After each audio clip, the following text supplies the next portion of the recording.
ভিতরে কি রেখে দিলু? আর ওই এদিকটা একটু এই করে এই যে ব্রাশ করে খুব টাইমে এই আমরা হাজার উড়ে বলে চলে আসছে ওর মানে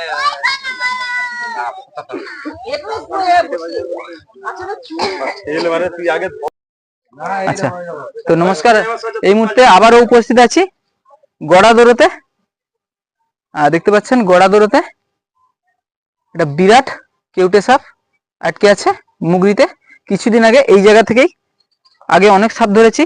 এটা নিয়ে মনে হয় গড়াদোর গ্রাম থেকে 15তম হবে মনে হয় এই বছরে।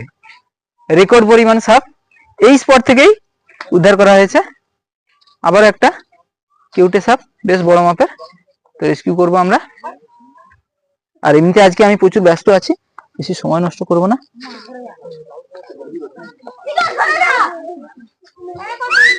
ঠিক আছে, হ্যাঁ হ্যাঁ রাজু এটাকে ধোয়ার ব্যবস্থা কর না। ওই বমি করছিল,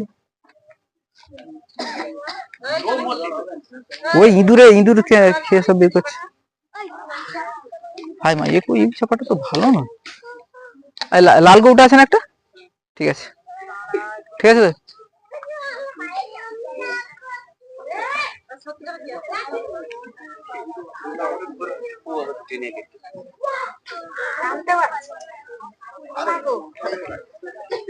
ওই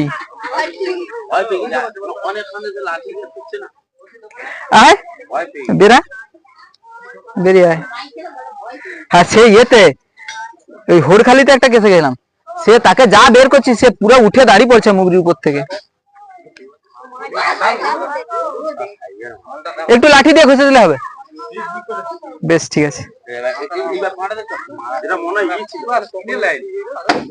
ওই যেসব জিনিসকে খেয়েছে না,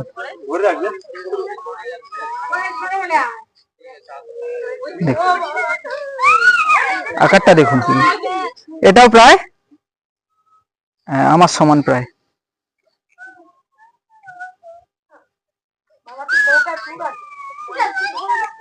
হ্যাঁ আমার মতো লম্বা হবে।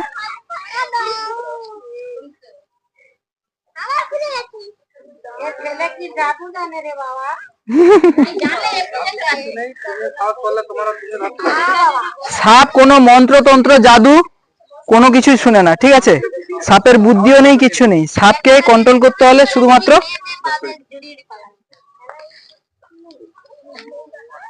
টেকনিকের ব্যাপার এবং সাহস মনোসংযোগ দিয়ে সাপ রেস্কিউ করতে হয়, ঠিক আছে?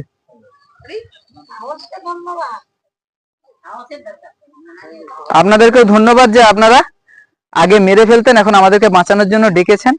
কারণ এরা না থাকলে আমাদের পরিবেশ কিন্তু সুরক্ষিত থাকবে না। এখনো পর্যন্ত আমাদের এলাকায় বেশ কিছু মানুষ আছে যারা হচ্ছে কি কচ্ছপ খায়। কচ্ছপ খেলে কিন্তু ধরা পড়লে 6 মাসের জেল হয়ে যাবে, সেই সঙ্গে 35,000 টাকা জরিমানা। কচ্ছপ, বক, ডাক পাখি এগুলো সবই সংরক্ষিত প্রাণী। এগুলোকে আমরা বন দপ্তরে জমা করে দিই, ওনারা আবার ছেড়ে দেয়, ঠিক আছে?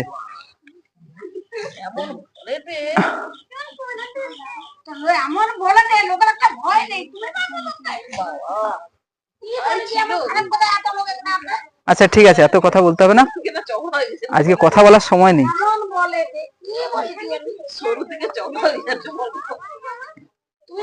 সবার কিন্তু পেটে প্রচুর, ঠিক আছে? ধরে ধরে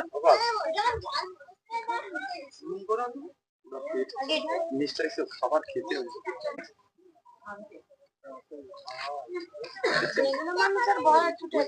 কতটা ই হয় না, ওইটা মুখটা ফোনা তুলে নিয়ে